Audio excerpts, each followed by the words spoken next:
What's going on, everybody? It's your boy C-Zar, and we are talking about Zebec today, ZBCN. Hit that like button, you guys. Subscribe if you want to see more content like this, and let's get into it. All right, it is the 23rd day of August, and here we are sitting at about $0.0482 with 2 hours and 49 minutes left in the day. Down about 3.2% on the day, but man, every day it's looking more and more like that is the low.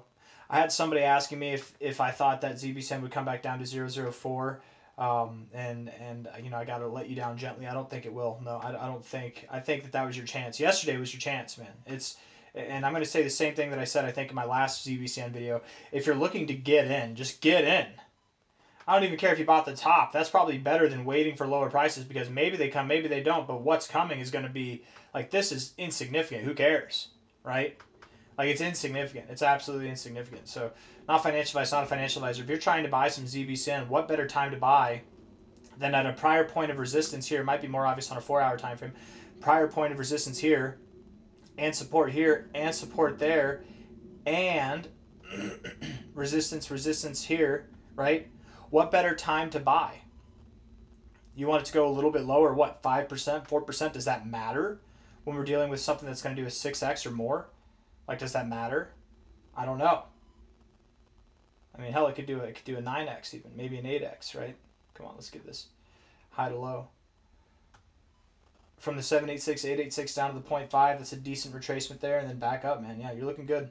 You're looking good. Back above the golden ratio, I would think that you do want to continue moving higher, right? That's the kind of perspective that we have. Looking at this on a 1-hour time frame now, and Bitcoin also looking like it's found its lows. I think that we're going to move up over the weekend, guys. I keep saying that. I think we're going to gap up over the weekend, and I'm theorizing that this gap will not get filled next week. I think it's going to be a gap that people short on, they expect that we're going to fill it, and then we just don't fill it. So there's going to be some short pressure that just feeds the bullish momentum to the upside. I don't like the 1-hour stochastics, if we're being fair. That would suggest that the price goes down, and the RSI looks like you could go lower, and so does the MACD. But again, nothing too crazy. Yes, I would agree. I mean, you're looking at here 0.0481 right now. Okay, I think that you will go a little bit lower. I'm not going to disagree with that. But how much lower? At the most, 0.0464. Okay, 0.0463. But no, you won't go to 0.044. I doubt that you do. Yeah, I could see you going to the 382. It's very possible that you hold support here, though, and that you move up. I mean, the 1-hour time frame is not the end-all, be-all, but if I'm being fair, all these indicators do, at the moment at least, look kind of bearish. Depending on what this 1-hour candle does, what we do by the end of the day, sure, maybe you do come down a little bit more, and that's okay. The 4-hour time frame rejecting the overbought zone. Typically, when you reject the overbought zone, you at least come down to the 50. You at least come down to the 50 or the 40, right? Let's see. You rejected it here. You came down to the 50. You rejected it here. You came down below the 50. It just, that's normally the thing. So I would think that, yes, based off the 4-hour, you do go lower as well. Again, not 0.044, but you had 0.048, probably at the lowest 0.04, let's say 0.046, probably 0.046, 0.044, okay, something in that area, and then move on up from there, okay. ZBCN, let's get it straight. The MACD is just crossed above the 0, right? That happened today. That actually happened today. Late yesterday, and then today it carried on through that, right? Stochastics have been getting overbought consistently and bouncing off the oversold zone, not even getting oversold, right? The RSI is turning a tide. It went from a downward sloping trend to a sideways trend to now in an upward trend.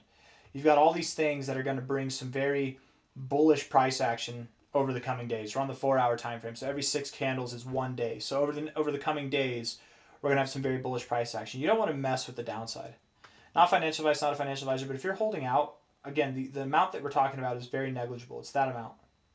That little line right there, that little downward line. But if you're holding out to buy down there, understand that at any moment we could move up, and you're missing out on that. That's not even close to the full move, right? The full anticipated move, at a minimum, would be all the way up here. And in comparison to this, it's not even comparable. Like, who cares? Not financial advice, not a financial advisor, but I do think if you're trying to buy ZBCN, you'll probably be able to get it below 0.0466. But is it worth holding out for? I don't know. I would just buy here with a smile on my face, and I wouldn't look back. I wouldn't think twice about it personally. Not financial advice, not a financial advisor. Daily time frame. Looking at the MACD here, you're right at the area that you want to bounce. The MACD is looking perfect, you guys, for a bounce. The RSI bouncing up the 40, same thing, and then the stochastics are looking good, getting above the 50. You're absolutely in the part where you're starting to grow. And what's great about this is that I think it's very predictable as to when this move is going to happen, right? Probably won't be today, but when the MACD crosses green, when the stochastics are in the overbought zone, and when the RSI is basically either just under the overbought zone or in the overbought zone, that's when you should be breaking out and seeing moves that are larger than anything you've seen since May. Yeah, larger than any moves on a daily time frame from an open to close. I think the largest move you have right now is 28%. You're going to see a bigger move than that on a daily basis once all three of these things take place. You get a green cross on the MACD bouncing off the zero. You get your stochastics in the overbought zone and the RSIs in the overbought zone. So you've got, the potential here then, and that's just like any one day, let alone the rest of the days to come.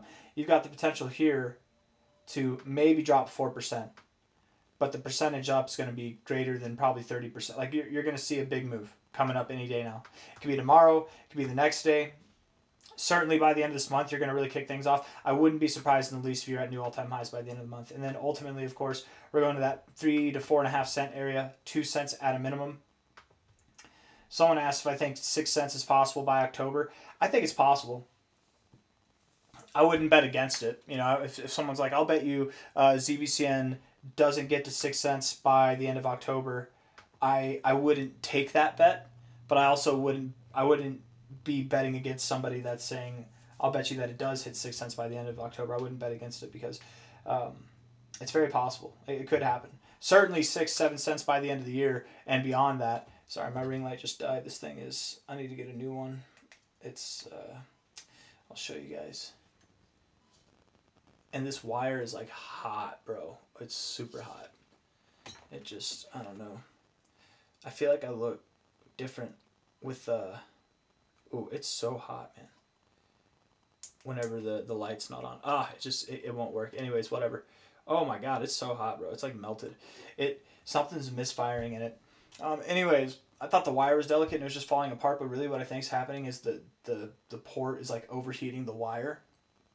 It's like some cheap wiring in there, and the wire's like melting apart in there.